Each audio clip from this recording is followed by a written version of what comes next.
ramadaana lagu jira wax badan baa laga hadlay kun qoys waxaan ku yaboohayaa raashinkii ay ku afuri lahaayeen bisha inaan guddiga halkaan lagu dhawaaqay waxaan kaloo ku yaboohayaa 500 oo booyadood oo biyaha tabarucaad ilaahay dartiis in dad walaalo ah oo baahan oo ehel noo ah anaka ayaa laga hadlayaa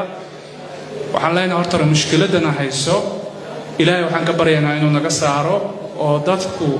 ilaahay baa badbaadin karo madar khayr qabo iyo barwaaqo inuu ilaahay siiyo qof kasto dhiban oo halka ku dhiban ilaahay inuu kurbada ka feedaa ilaahay ka rajaynaynaa wax badan baa laga hadlay abaarta iyo deegaanka barakiciisa ogaada dadka ugu muhiimsan deegaanka aad aragteen oo ka soo bilowday xuduudka Itoobiya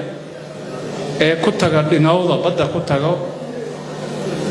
ilaa hubi u dhaxeeyo waa deegaan weyn waa 470 kilomitir waaye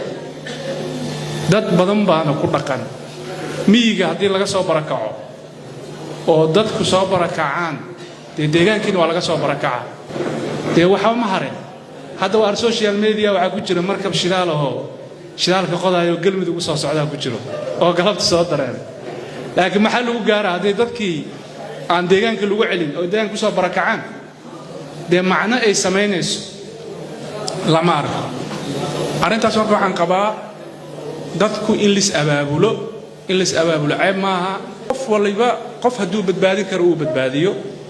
waxyaabaha kale cajiibka waxaan rabnaa ganacsatada inaan u sheegno dadka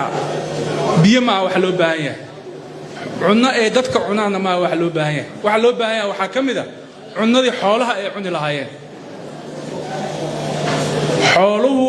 ma soo baxayaan haddaan loo helin calaf ay cunaan Puntland iyo Somaliland waxyaabaha ay ku dhawaaqeen waxa kamid ah labadaas state in calafka bila canshuur ay ka dhigeen